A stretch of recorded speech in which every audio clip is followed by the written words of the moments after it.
Tudo bem, pessoal? Na aula de hoje, nós vamos falar sobre as condições da ação, que é uma matéria extremamente relevante dentro deste tópico que nós estamos trabalhando, que é o tópico da ação. As condições da ação são 3. Na última aula, nós estávamos falando sobre a natureza jurídica do direito de ação. E aí eu disse para vocês que a teoria adotada pelo direito brasileiro, pelo processo civil brasileiro, lá no artigo 3º, no artigo 267, inciso 6º do CPC, é a teoria eclética desenvolvida por Liebman. Segundo a teoria de Liebman, o direito de ação seria um direito público, subjetivo e, principalmente, abstrato e autônomo. Autônomo, como nós vimos no último vídeo, por ser distinto do próprio direito material. E abstrato porque independe da procedência ou da improcedência do pedido.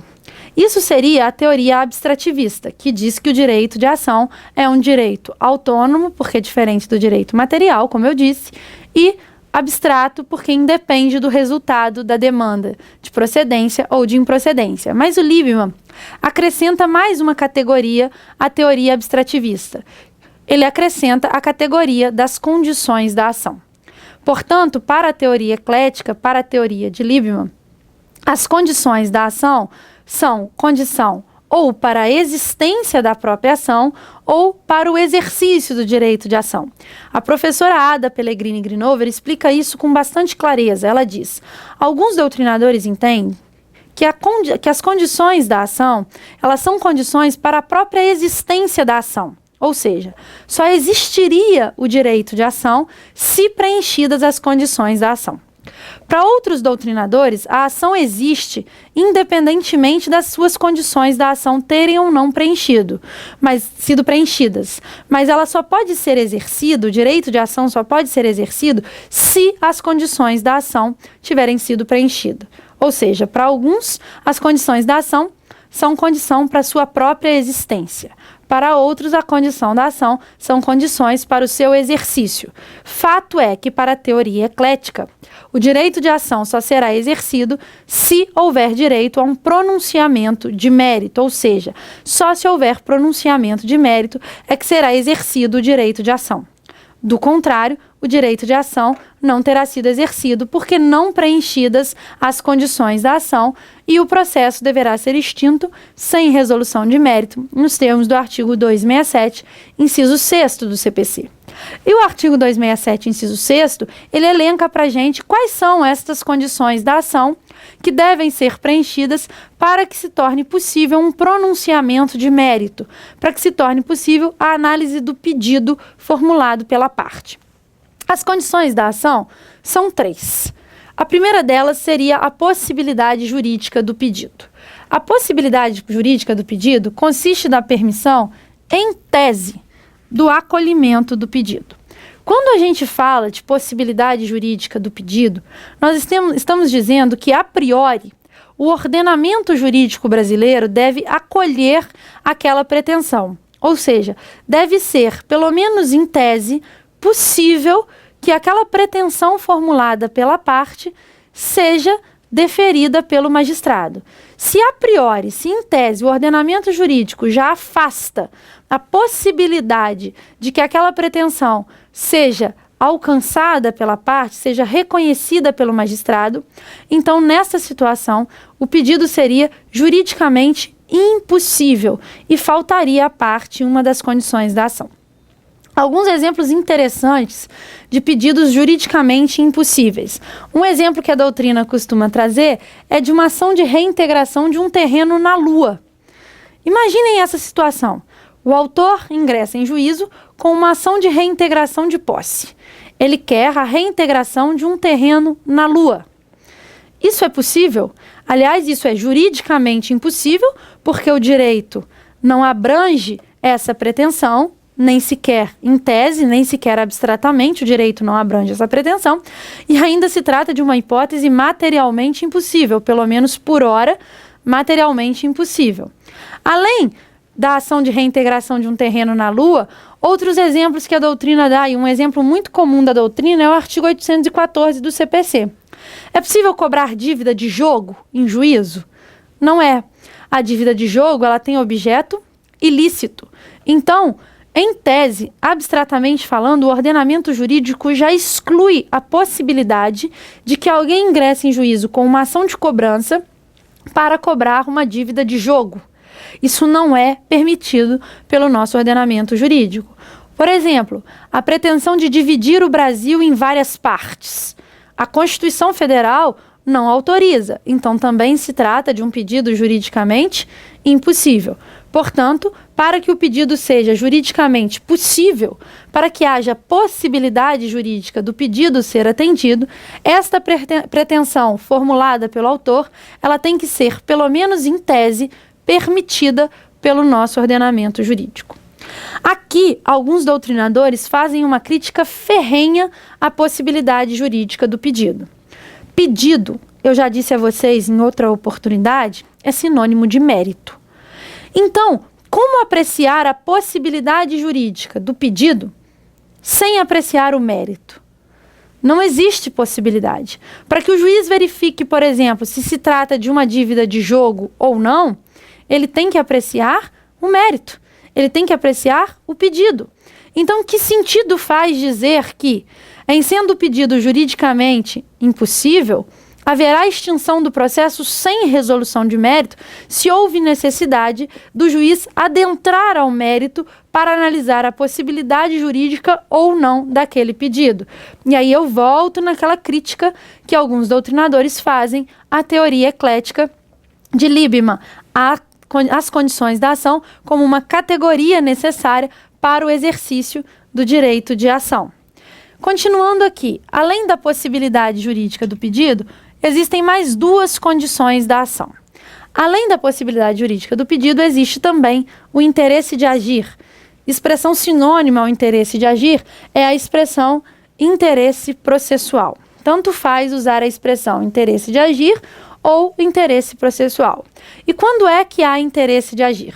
Ele surge quando, para evitar um prejuízo, houver a necessidade de se ingressar em juízo com uma demanda. Ou seja, a parte tem interesse de agir ou a parte tem interesse processual quando a única forma dela evitar um prejuízo seja ingressando em juízo. Ela não conseguiria, de outra maneira, evitar o prejuízo, a não ser ingressando em juízo. Ela não conseguiu, por exemplo, compor amigavelmente a solução. Ela não chegou a uma solução extrajudicial. E a única maneira dela alcançar a sua pretensão e dela evitar um prejuízo ao seu direito ou ao direito que ela alega existir seria ingressando em juízo com uma demanda. Neste caso, ela teria interesse de agir ou interesse processual. Para que seja preenchido o interesse de agir ou interesse processual, deve estar presentes 3 requisitos. O interesse de agir possui como requisitos a necessidade, a adequação e a utilidade. Se faltar qualquer destes 3 requisitos, necessidade, adequação ou utilidade, a gente diz que o autor não tem interesse de agir. E se ele não tem interesse de agir, lhe falta uma das condições da ação. Então vamos entender cada um destes 3 requisitos. O que é a necessidade? A necessidade, ela consiste exatamente na impossibilidade de obter a satisfação do direito sem a intervenção do Estado. Ou seja, existe a necessidade que a pessoa ingresse em juízo com uma demanda para que ela possa proteger-se. A única forma dela evitar um prejuízo ao seu direito ou ao seu pretenso direito é ingressando em juízo. Portanto, ingressar com uma demanda nesta situação é uma necessidade. Não há outra forma de evitar o prejuízo a não ser que a pessoa ingresse em juízo. Neste caso, há necessidade. Existem, inclusive, em alguns aspectos que a lei autoriza que a parte primeiro tenha que ingressar e esgotar as esferas administrativas para só depois ela ingressar em juízo. Por exemplo, isso acontece por autorização constitucional no caso da justiça desportiva. Na justiça desportiva, há a necessidade do esgotamento prévio das vias administrativas para que a parte possa acessar o Poder Judiciário. Então, só depois de esgotada a via administrativa, só depois de esgotadas as instâncias desportivas, é que, se não for solucionado o problema, haverá necessidade que a parte ingresse em juízo. Portanto, se a parte ingressar em juízo sem provar que esgotou as instâncias administrativas, que esgotou as instâncias da justiça desportiva, lhe faltará uma condição da ação, lhe faltará necessidade na interposição da demanda. Por que lhe falta necessidade? Porque ela teria que resolver este problema, ou ela teria que ter tentado solucionar o seu problema e resolver o prejuízo que ela pode vir a sofrer nas instâncias administrativas, para só depois, se não conseguisse resolver o seu problema, resolver o seu conflito de interesses na instância administrativa, que ela poderia buscar uma resposta do Poder Judiciário. Regra geral, a necessidade de esgotamento das vias administrativas para que a parte possa ingressar em juízo não pode ser exigida, porque isso violaria o princípio do acesso à justiça ou o princípio da inafastabilidade do controle jurisdicional, que está previsto no artigo 5º, inciso 35 da Constituição Federal. Mas nesse caso, por exemplo, das instâncias desportivas, da justiça desportiva, é a própria Constituição Federal que exige o necessário esgotamento da via administrativa para que a parte possa ingressar em juízo. Então, ela só terá a condição da ação, ela só terá preenchido o interesse de agir se ela provar em juízo que nas instâncias administrativas da justiça desportiva ela não conseguiu resolver o problema. Ela ainda assim está no prejuízo e, portanto, ela precisa ingressar em juízo para resolver o seu conflito de interesses. Além da necessidade, um outro requisito do interesse de agir seria a adequação. Pela adequação, o provimento solicitado ele deve ser apto a corrigir o prejuízo sofrido.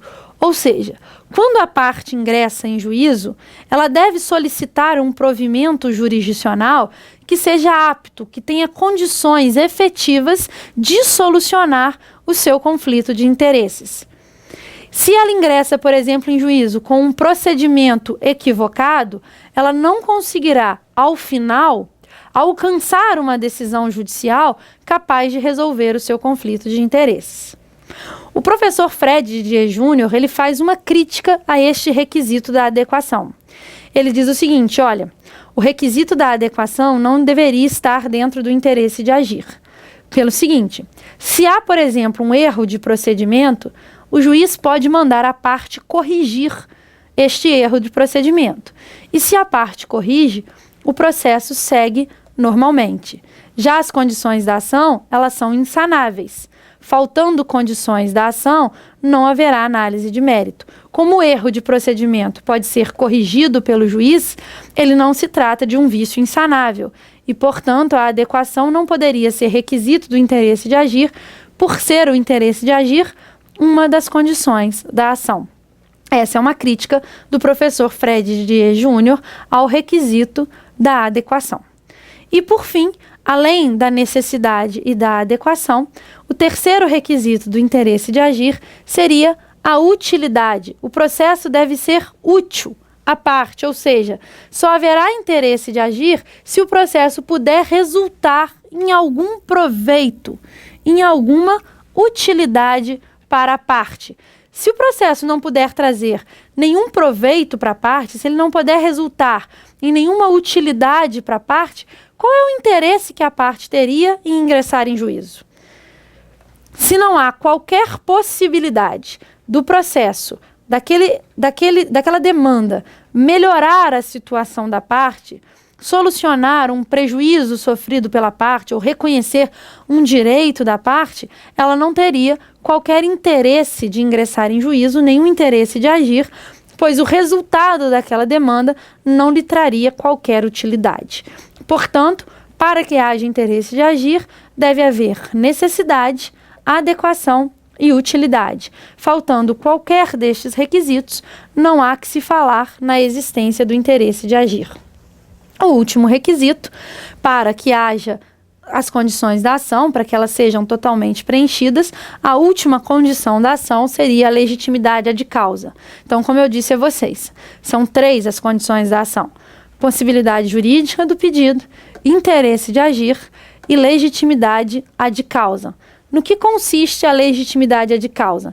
Aqui a gente tem que entender que a legitimidade ad causa se divide em legitimidade ativa e legitimidade passiva.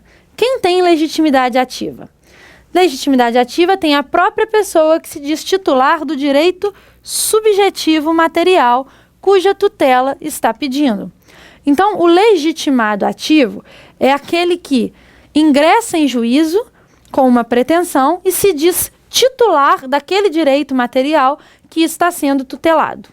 A pessoa que se julga titular do direito material que está sendo tutelado, ela possui legitimidade ativa. E quem possui legitimidade passiva? A legitimidade passiva é do demandado, ou seja, é daquele que seja titular da obrigação correspondente. Aqui, quando eu falo de obrigação correspondente, eu estou falando em relação ao direito material cuja tutela está sendo requerida.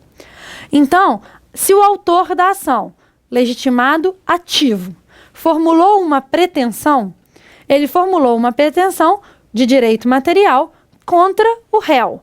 Se o autor se diz titular do direito que está sendo pleiteado em juízo, ele tem legitimidade ativa.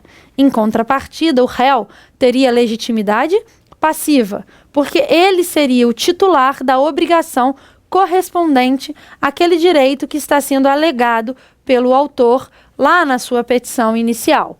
Então, para que haja legitimidade ad causa, nós devemos ter o legitimado ativo e o legitimado passivo. Além dos conceitos de legitimidade ativa e de legitimidade passiva, para a gente entender esta condição da ação, a legitimidade ad causa, é muito importante que a gente entenda o artigo 6º do CPC. O artigo 6º do CPC vai dizer o seguinte: ninguém poderá pleitear em nome próprio direito alheio, salvo quando autorizado por lei. Aqui nós estamos diante da diferença muito importante entre legitimação ordinária e legitimação extraordinária. Ou seja, será que a parte coincide ou não coincide com o sujeito da relação discutida em juízo? Se as partes, se o legitimado ativo ou o legitimado passivo coincidir com o titular da relação jurídica discutida, nós estamos falando de legitimação ordinária. Do contrário, nós estamos falando de legitimação extraordinária. Percebam pelo artigo 6º do CPC que a regra no ordenamento jurídico brasileiro é a da legitimação ordinária. Ninguém poderá pleitear em nome próprio direito alheio, salvo quando autorizado por lei. Ou seja, a regra é da legitimação ordinária. Ninguém poderá pleitear em nome próprio direito alheio.